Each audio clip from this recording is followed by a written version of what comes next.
Hello everyone, welcome to Down, Down, Up, Up, and it is results and review time. Talk Apollo Talk. Can you believe it? NXT TakeOver War Games 3, aka NXT TakeOver Chicago 3, has just been put in the books. How do we feel about it? Time to discuss.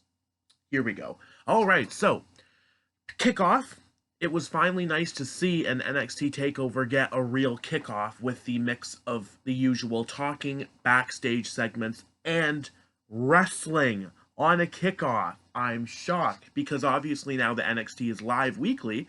You can't tape an NXT on the pre-show while not showing it to the public, saving it for the Wednesday. So in this case, we just got our simple speeches from the usual people. We then cut to the back where it looked like Mia Yim had been assaulted by somebody.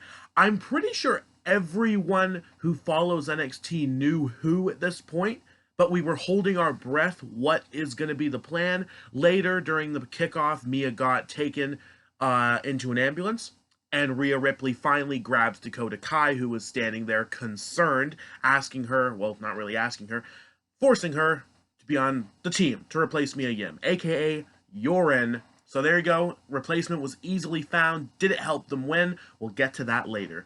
Kickoff match itself, pretty decent match between Isaiah Swerve Scott and Angel Garza. I was looking more for a face win during this, but before it started, things were kind of going through my mind about having Isaiah win. It was simply the matter of, wait a minute, Angel Garza is currently doing things at the moment. He is in a feud with Lio Rush. I'm pretty sure this is still on. So hold on. Maybe it doesn't make sense for Isaiah to win. And my last minute backtracking got the better of me because it was a fun match. Garza did kick out of Scott's finisher, that little side kick he does, which I am kind of a fan of. But then Garza hits his wing clipper, and boom, done, finished. Angel Garza gets a win on the pre-show of NXT TakeOver. Not bad.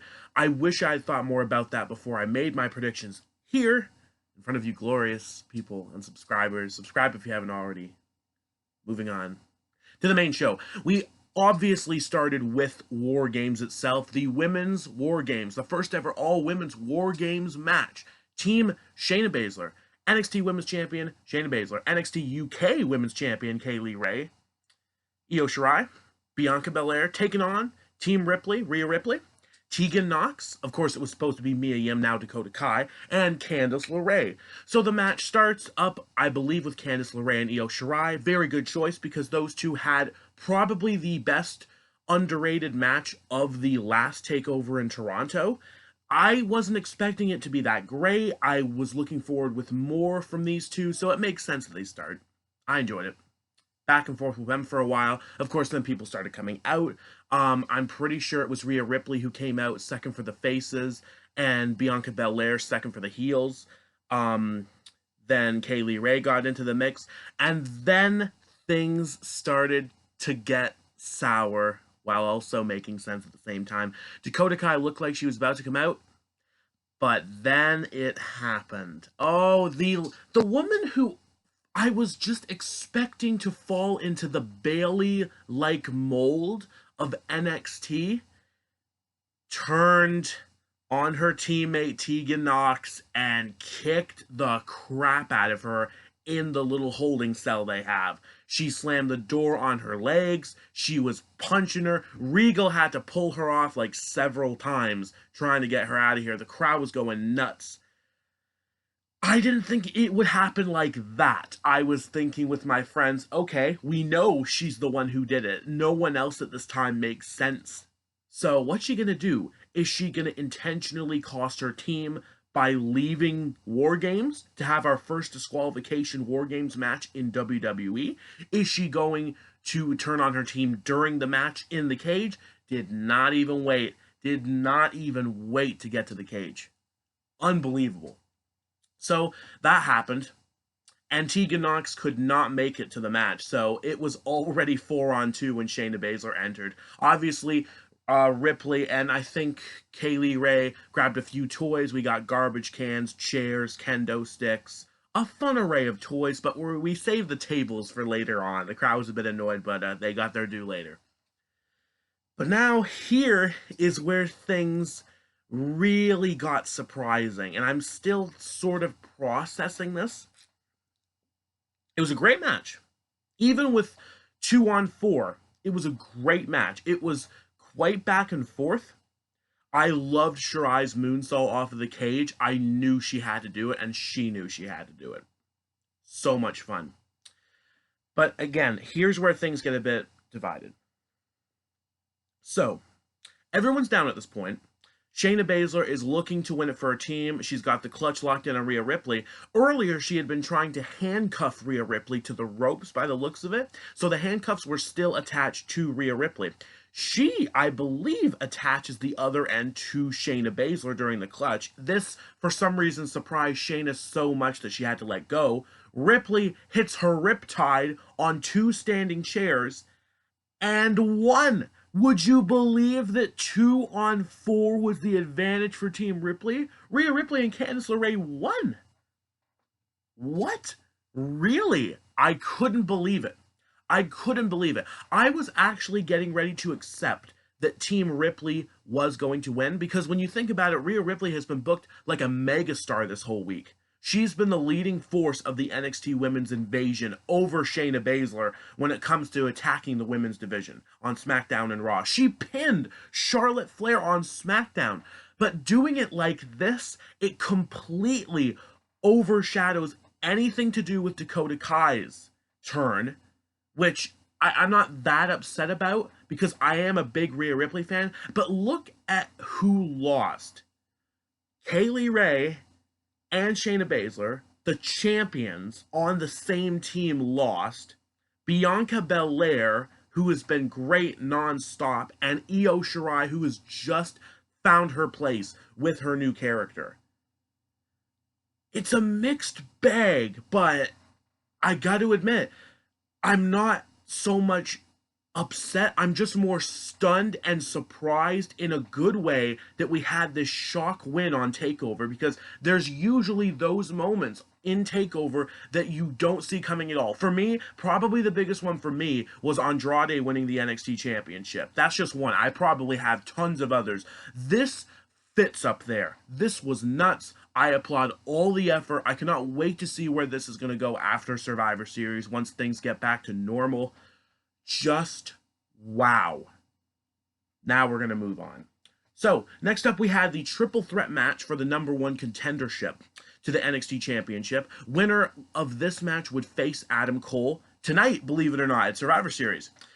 We had Killian Dane, Beast of Belfast. Good to see him back at a TakeOver. Ironically, I believe 2 years since we've seen him in a TakeOver. I think his last TakeOver was, or at least his last TakeOver match, was the first War Games.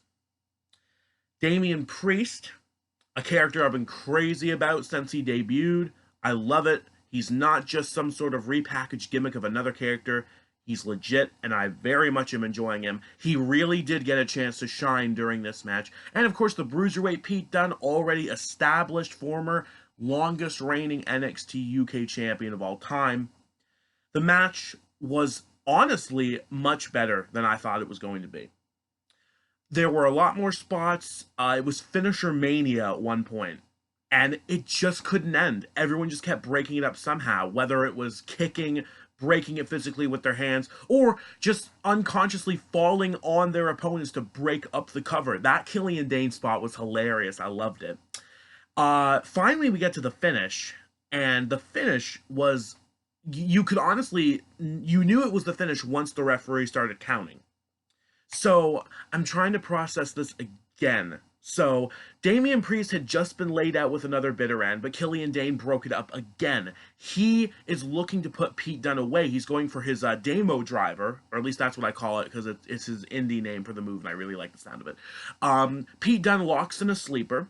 Dane instead decides to just grab Dunne and do a running senton on Damian Priest, which leaves Pete Dunne on Priest to make the cover and win the match. You knew it was over once the referee started counting, just because of all the punishment that had already been taken in this.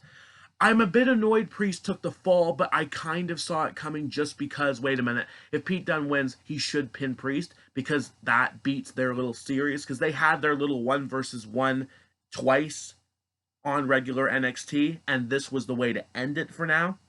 It was fun. Pete Dunne, you knew he was going to win because he's the established guy. It's going to Survivor Series, which is Vince's show, and Pete Dunne and Adam Cole makes the most sense for that prospect. But it'll be great. It'll be great. We'll do more with these guys, I hope. Fun stuff. Let's move on. So, Finn Balor, Matt Riddle. I've surprisingly been hearing a lot of mixed opinion about this. I don't have really much negativity to add. It was definitely the slowest match of the night. Besides obviously waiting for War Games to start. It started with the usual grapples and holds that you would expect, but that didn't really bother me. It went on, the pace got better, Bro to Sleep by Matt Riddle, Balor hitting his saving grace. Don't call it 1916. Nothing is 1916. His reverse DDT is saving grace, and his finisher is Bloody Sunday. There is no 1916. Piss off with that. I cannot express my hatred for the changing of the names in some cases. And for Finn Balor, it's a big piss me off moment. Pardon the language. So, we get to the finish, and Balor did not win with coup de grace. He did win with Bloody Sunday. That sort of surprised me, knowing Matt Riddle established at this point. I don't know what it was. I feel like Riddle could have survived one. But if we are building that up to be just a fantastic move again, let's do it. It did take out Johnny Gargano after all. I was just a bit surprised, that's all. It felt a little premature. But obviously Finn Balor winning wasn't a surprise. You knew he wasn't going to lose. He just came back. Riddle winning would make no sense. I hope Riddle still shows up at Survivor Series tonight and completely destroys Brock Lesnar. Just an opinion. But now let's talk about the second War Games. Everyone who picked Team Ciampa must have been starting to worry after Team Ripley actually won. Nay, not the case. Not the case. Because the surprise partner was the investment of the pick for this match. Obviously, the match itself was great. We started with Ciampa calling out Cole, but this time Cole didn't have the nerve to step up. Roderick Strong started up. So, slowly but surely, we're moving on. Kyle jumps into the match, then Dijakovic, Bobby Fish, Keith Lee, Adam Cole, who goes Table Mania. At least 6 tables were smashed during this match, and Cole even got put through one on the outside when Ciampa came out to get him. And before there's debate about this, I'd like to establish something. I believe this is the rule.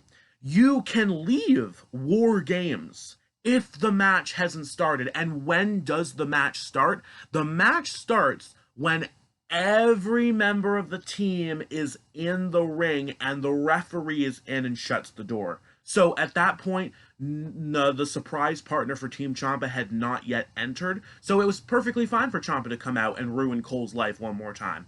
Then the match continues. The clock is finally counting down to who the mystery partner is, because obviously he did not show up to wait in the holding cell with the others. The Undisputed Era are in control. They look. Nobody coming out. The boos sort of starting. Undisputed Era laughing it off. And then the brilliant move. It wasn't an NXT guy. It wasn't an NXT UK guy. It wasn't a return. It wasn't a debut. It was a man coming home. It was Kevin Owens. Wow. That was a lot of fun. That was a lot of fun. And you know what? It makes so much sense because of the attack on Raw. But it was just something that myself and friends did not see coming. Kevin Owens just shows up. It's a crazy little party. Stunners and power bombs. And then the crazy table spot started. Undisputed Era get completely wiped out. Chokeslam through a table by Dijakovic. Powerbomb by Keith Lee. Owens with the bullfrog splash, and finally, from the top of the cell cage through 2 tables, Ciampa gets Cole. 1, 2, 3. Ciampa gets the win, and the faces rule for War Games 2019. Not bad. Not bad at all. A lot of fun. I love the surprises during the show. The match quality is always on point. A lot of fun, and for once, I can say we're not done with NXT.